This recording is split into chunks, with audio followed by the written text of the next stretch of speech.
नमस्कार, मैं हूं विजयलक्ष्मी। रूबरू बिहार पर राजधानी भर की बड़ी खबरों में आपका स्वागत है। चलिए जानते हैं देश प्रदेश की अब तक की बड़ी खबरों को। बिहार में मानसून के दस्तक के साथ ही एक के बाद एक पुल धराशायी हो रहे हैं। वहीं दूसरी तरफ मंगलवार की देर रात को सिवान में दूसरा पुल ध्वस्त हो गया। महाराजगंज अनुमंडल के देवड़िया पंचायत के पराइन टोला के पास गंडक नदी पर बनी पुलिया बारिश के कारण अचानक धंस गई, जिसके कारण इस मार्ग पर परिचालन बाधित हो गया है। मोदी सरकार की तीसरी दफा सत्ता में लौटने के बाद लोगों की उम्मीदें और बढ़ गई हैं कि वित्त मंत्री निर्मला सीतारमण इस बजट में बड़े ऐलान करेंगी। युवा, महिला और नौकरी पेशा के अलावा सीनियर सिटीजन्स को भी बजट से बड़ी उम्मीदें रहती हैं। खबर है कि इस बजट में वित्त मंत्री वरिष्ठ नागरिकों के लिए कुछ अहम ऐलान कर सकती हैं। पश्चिम बंगाल के राज्यपाल सीवी आनंद बोस ने राज्य की मुख्यमंत्री ममता बनर्जी के खिलाफ मानहानि का केस 28 जून को कराया था। इस मामले पर आज कलकत्ता हाईकोर्ट में सुनवाई होनी है। हाईकोर्ट में जस्टिस कृष्ण राव की बेंच मामले की सुनवाई करेगी। यह देश में पहली बार है जब किसी राज्य के राज्यपाल ने सीएम पर मानहानि का केस किया है। उत्तर प्रदेश में हाथरस जिले के थाना सिकंदराराव क्षेत्र के गांव रतिभानपुर में आयोजित भोले बाबा के सत्संग में अचानक भगदड़ मच गई। भगदड़ में अब तक 121 लोगों की मौत हो चुकी है। कई लोगों की हालत गंभीर है, इसलिए यह आंकड़ा और बढ़ सकता है। मृतकों में ज्यादातर महिलाएं और बच्चे भी शामिल हैं। रात में ही शवों का पोस्टमार्टम शुरू किया गया। बिहार बीजेपी के प्रदेश अध्यक्ष और उप मुख्यमंत्री सम्राट चौधरी ने बुधवार को सरयू नदी में डुबकी लगाई। वो अपनी पगड़ी उतारने के लिए भगवान श्री राम की धरती अयोध्या पहुंचे। इस दौरान उन्होंने मीडिया से कहा कि आज अयोध्या नगरी में आकर सरयू नदी में स्नान कर ये मुरेठा जो पिछले 22-23 महीनों से बांध कर रखा था, ये भगवान श्री राम के चरणों में समर्पित करूंगा। आज झारखंड सीएम आवास पर इंडिया गठबंधन के विधायकों की महत्वपूर्ण बैठक बुलाई गई है। इस बैठक में कोई बड़ा निर्णय हो जाए तो इससे इनकार नहीं किया जा सकता है।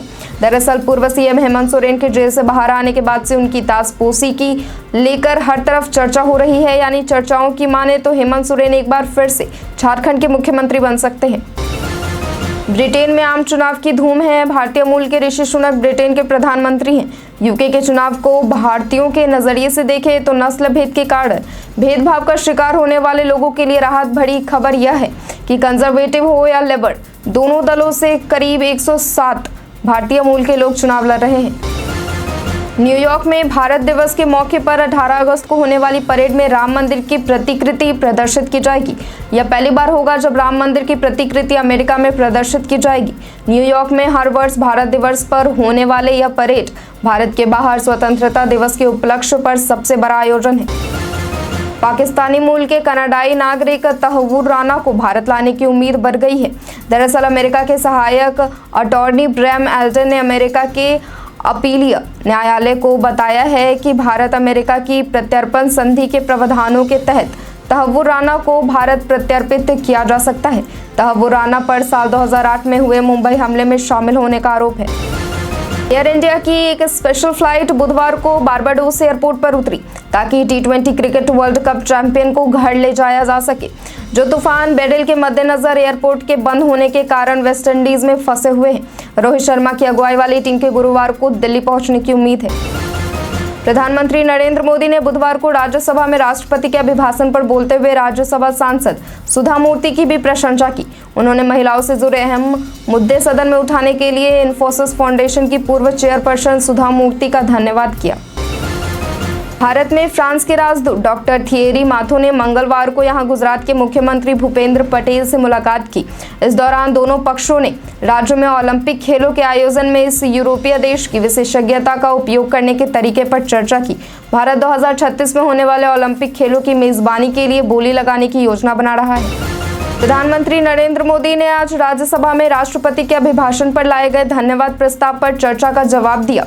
पीएम मोदी के संबोधन के दौरान राज्यसभा में विपक्ष ने हंगामा भी किया और सदन से बाहर चले गए।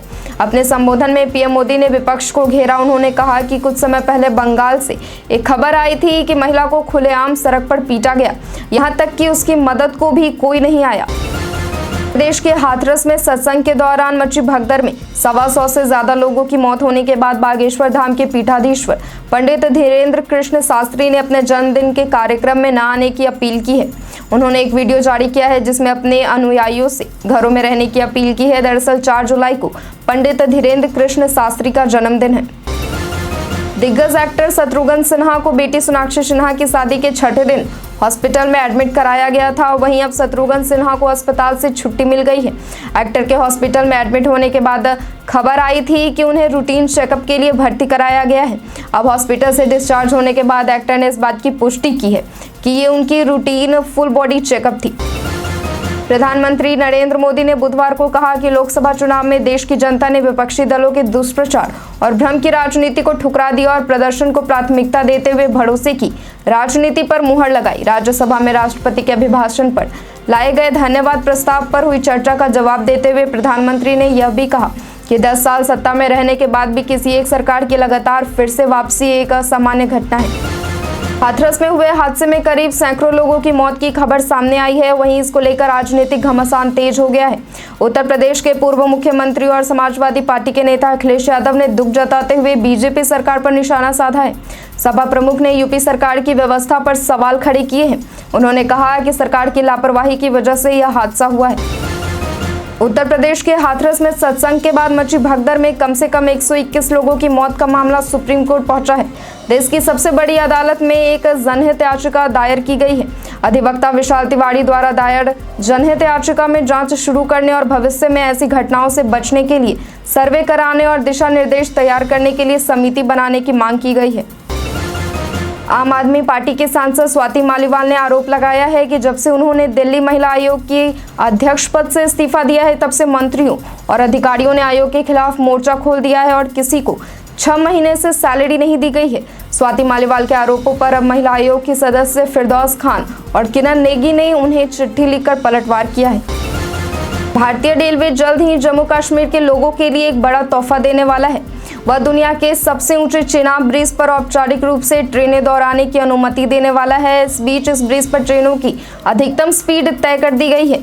यह ब्रिज जम्मू कश्मीर में चेनाब नदी पर बना है और यह दुनिया में इंजीनियरिंग का एक बेहतरीन नमूना है। मणिपुर के इम्फाल पश्चिम और इम्फाल पूर्व जिलों में लगातार बारिश के कारण 2 प्रमुख नदियों के तटबंध टूटने के बाद कई स्थानों पर बाढ़ आ गई है। अधिकारियों ने बताया कि राज्य सरकार ने बाढ़ की स्थिति को देखते हुए बुधवार को सभी सरकारी कार्यालयों में अवकाश घोषित कर दिया है, जबकि स्कूल बृहस्पतिवार तक बंद रहेंगे। भारत के सर्विस सेक्टर ग्रोथ को लेकर आज मंथली सर्वे रिपोर्ट जारी हुई है। इस रिपोर्ट में कहा गया है कि भारत के सर्विस सेक्टर में लगातार तेजी देखने को मिली है। जून 2024 में आए नए एक्सपोर्ट ऑर्डर और न्यू बिजनेस ने इस तेजी को लाने में मदद की है। भारत के सर्विस सेक्टर की वृद्धि मई के 5 महीने के निचले स्तर से जून में तेज हो गई है। भारतीय क्रिकेट कंट्रोल बोर्ड के सचिव जय शाह ने अपनी दरियादिली से सभी का दिल जीत लिया। वह बारबाडोस में फंसी टीम के साथ साथ भारतीय पत्रकारों को भी स्वदेश वापस ला रहे हैं। भारतीय टीम के साथ बारबाडोस के तूफान में कई भारतीय पत्रकार भी फंस गए थे, जिनके लिए जय शाह ने मदद का हाथ आगे बढ़ाया है। बिहार के राजस्व भूमि सुधार विभाग की तरफ से 9,888 अभ्यर्थियों को नियोजन पत्र सौंपा गया है। बिहार के सीएम नीतीश कुमार ने बुधवार को सभी अभ्यर्थियों को नियोजन पत्र सौंपा और जमीन सर्वेक्षण का काम बेहतर ढंग से करने का निर्देश भी दिया। डिप्टी सीएम के मुरेठा खोलने के बाद बिहार की सियासत 7वें आसमान पर है। राजद लगातार सम्राट चौधरी पर अपने वचनों से पीछे हटने का आरोप लगा रही है। राजद का कहना है कि बिना प्रण को पूरा किए सम्राट ने अपनी पगड़ी उतार दी। वहीं सम्राट चौधरी ने अपने प्रण के पूरा होने का दावा किया है। बिहार में बाढ़ का स्थायी समाधान निकालने की पहल शुरू हो गई है। जदयू के राष्ट्रीय कार्यकारी अध्यक्ष संजय कुमार झा ने दिल्ली में केंद्रीय वित्त मंत्री निर्मला सीतारमण से मुलाकात की।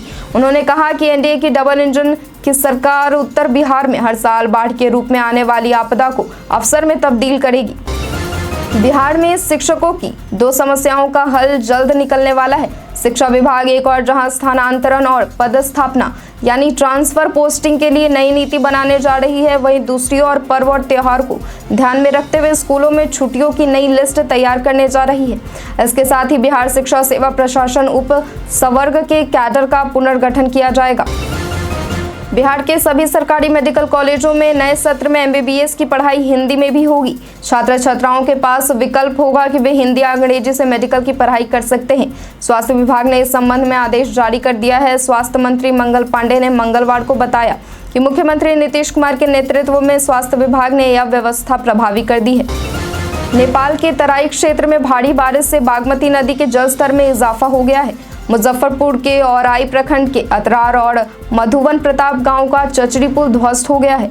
बागमती नदी पर बने 500 मीटर लंबे चचरी पुल से रोज 1000 लोग आवाजाही करते थे। पुल टूटने के बाद अब नाव से आवाजाही करनी पड़ रही है। बिहार लोक सेवा आयोग से 2023 में चयनित 46 शिक्षिकाओं को नौकरी से बर्खास्त कर दिया गया है। ये सभी उत्तर प्रदेश के विभिन्न जिलों की रहने वाली हैं और बिहार के औरंगाबाद जिले में तैनात थी। जिला कार्यक्रम पदाधिकारी दयाशंकर सिंह ने बुधवार को कहा कि उत्तर प्रदेश की मूल निवासी सामान्य वर्ग की इन महिला टीचर को विभागीय नियमों के खिलाफ जाकर 5% ग्रेस मार्क्स दिए गए थे। आज के लिए इतना ही। जिन लोगों ने हमें कमेंट किया था उनका नाम है राणा कमलेश, भवानी प्रसाद, कौशलेंद्र कुमार, विनोद यादव, गौरव कुमार। अब बढ़ते हैं आज के सवाल की ओर। आज का सवाल है कि आपके क्षेत्र में कौन सी स्थानीय भाषा बोली जाती है? अपना जवाब हमें कमेंट बॉक्स में लिखकर जरूर दें। धन्यवाद।